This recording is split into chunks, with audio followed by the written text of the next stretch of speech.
all the years I spent advising institutional investors, acting as an investor myself and managing my own money, one of the key questions that often has been asked is, when do I buy? One of the most important things for professional investors isn't only what to buy, it's when to buy it. So over the course of this video, what I'd like to do is give you some thoughts on how you, the retail investor, should be considering timing in the course of your investments. Now, there are many things you need to look at in order to get your timing of both purchase and sale right. So here's a list of 5 things that I think are really important, and I'm going to just go through them one by one.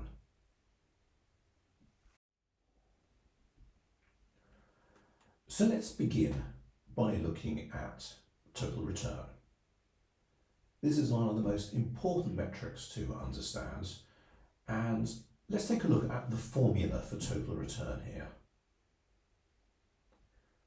Now, total return is basically the money you make from investing in any particular product or any particular asset class. And the formula is very simple, and of course it's glaringly obvious. And it's related to the price you buy, the price you sell, and the income you're getting in between. Now, that might be glaringly obvious, but it really shows how important it is to buy at the right price and sell at the right price.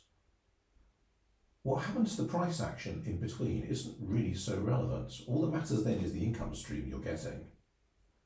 But you really need to make sure when you're buying and when you're selling, you've got the timing right.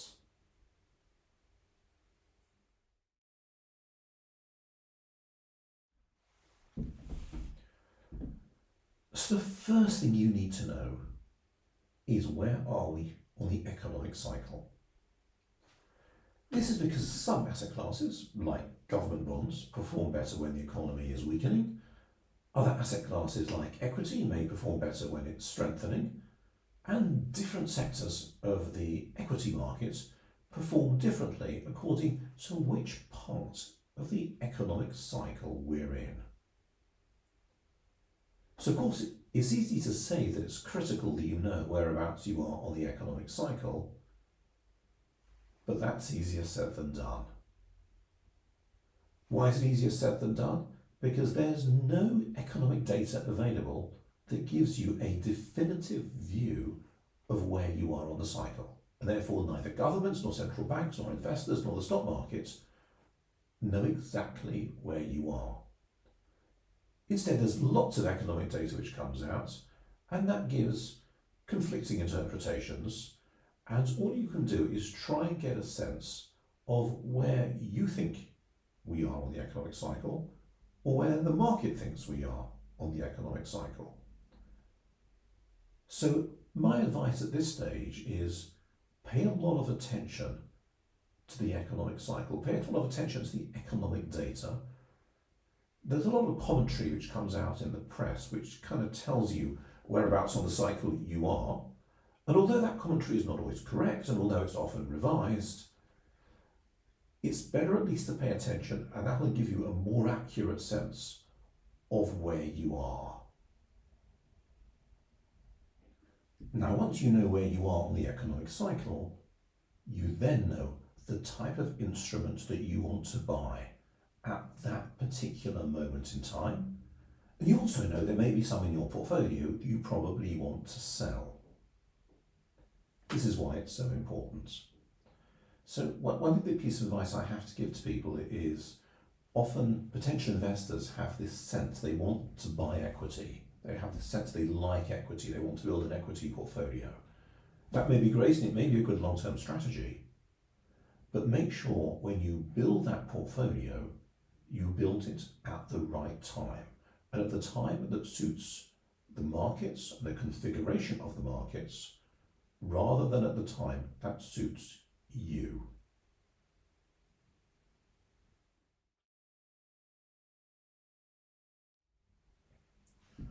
Now, to say there's one economic cycle is, of course, an oversimplification. There are lots of cycles out there in the economy. There's an inflation cycle, there's an interest rate cycle as well. Now, when you're buying into a certain asset class, it will respond differently to these different cycles. So to give you an example, if you're buying bank equity, that often performs better when the economy is growing than when it's shrinking. But the performance of banks is also dependent upon the level of interest rates as well.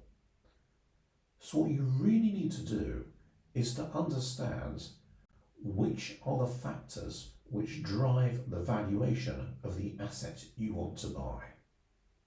This is absolutely critical. And one of the reasons why it's important, and there are usually several different factors that will drive the performance of an asset, and you need to understand each of those. Now, to help you, I put together a course which explains in more detail for each asset class some of the factors which will drive the pricing of that asset class, and indeed for each part of the equity market, some of the factors which will drive those components of the equity market.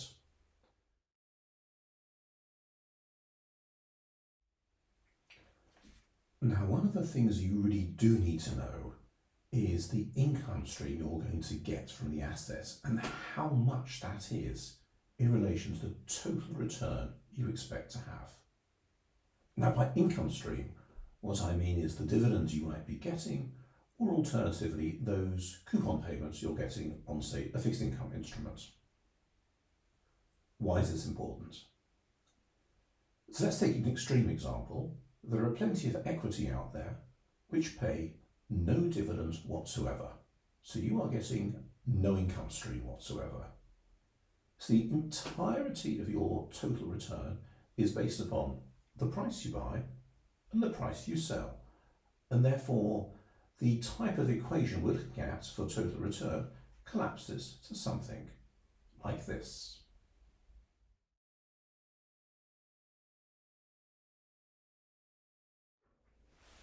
So clearly, with a formula like this, what really matters is getting the right price of entry and the right price of exit. Now, of course, many instruments you buy will have a higher yield.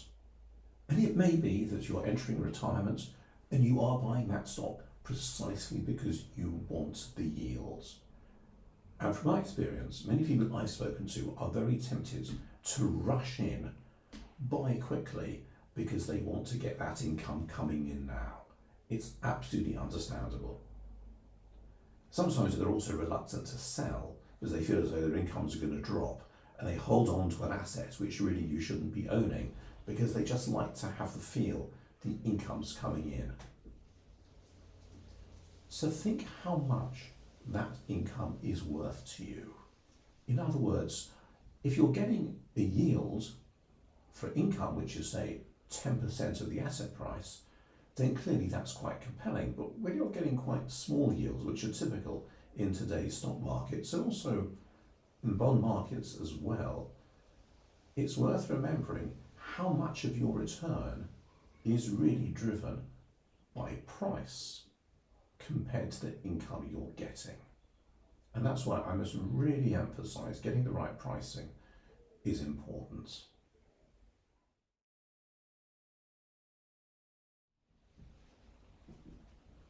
So we spent some time discussing why it's important to get the right pricing, and that pricing is often a function of getting the right timing.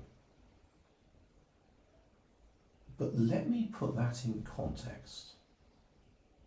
I do know some people, and it's a mistake that anyone can make, is you see a stock and you think now is the right time to buy. And the reason why you think the time is right to buy is the price has been hammered down. It's paying a very attractive dividend yield. You like the look of that income and you think, I'll get in now. I've got the timing right. but they've neglected one very important thing.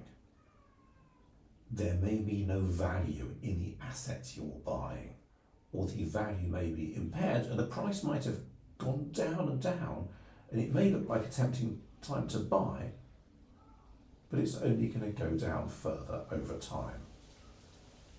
It's really important to buy good value companies in the equity markets, or if you're buying bonds, again, look at value and make sure that you can get that value at a sensible price.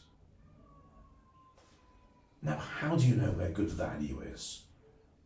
That depends on the type of instrument you're buying. The way you value a property, for example, is quite different to the way you would value an equity, which in turn is very different from the way we value bonds. In my course, I've gone into the valuation metrics of some of these different asset classes, and it's important to really understand where value is. Also, bear in mind, if you're a long-term investor and you're saving for your retirement, then value is really important, because chances are you're holding assets for the long term. So when you're looking at that value, you really are trying to see, are these companies which are going to grow over the next 5 or 10 years, and the day-to-day pricing may not be as key, but at least getting the right part of the economic cycle is going to be important. So I just wanted to share that context with you, that it isn't all about the pricing, it's not all about the timing, but you'll need to delve as well into understanding whether the product you're buying is actually a good value company, or in the case of bonds, something which is priced sensibly. So there's quite a lot to think about there in terms of pricing and in terms of valuation, in terms of getting the timing right. So how do you manage that timing? So let me give you some tips on how you can practically implement this. First point is that the pricing of individual stocks and bonds changes every day. Second is the economic cycle, and our interpretation of that cycle, and where we are on the cycle, changes month by month. But the valuation metrics of particular companies may change more slowly, and often I only get a window myself when the quarterly results come out. So this is what I do. I have a buy list and a sell list. I have a list of companies where I would like to buy their stock, and I've got a list of companies I already own where I'm thinking I'm beginning to want to sell it. And I maintain those lists very, very diligently, and I try and make sure that I do the research to make sure my buy list is robust companies, and my sell list are companies I already own, and I've got a good reason for not wanting to own them anymore. Once I've got that, it's a question of when do I actually trade, and therefore I keep an eye on the pricing of those companies. In the case of fixed income, it'll be the bonds, and I try and identify when is the right time to execute on those decisions that I'm already prepared to make. So unfortunately that means there are some companies, they've been on my buy list and I never get around to buying them because the pricing never conforms with what I want, and therefore they just sit on the buy list, and eventually maybe the fundamentals deteriorate and they are crossed off. Similarly, there are companies that I would like to sell, and I never really get the attractive timing when I can sell at the price I want, and maybe the fundamentals turn around and therefore I end up owning them for longer. But I find that by following this very diligent decision-making process, where you separate the research you're doing on the valuation from the research you're doing on getting the timing right, and is this the right price, that really, for me, pays dividends. And I hope that tip is really helpful for you as well. I do appreciate, at least where pricing is concerned, it's kind of telling you that for your buy list and your sell list, you need to be watching the market pretty much day by day to find out the right entry points. But I think in terms of making money, there's no substitute for hard work. So I hope this video was really helpful. If you found it so, then do please click on like and do please subscribe, as there will be more videos coming along soon, which will delve into some more detail about some of these topics. If you want a lot more detail, then of course there are my paid courses. These are already made up, and the link is going to follow very soon on the next slide. In the meantime, continue watching the market. I hope it works out for you, and happy investing.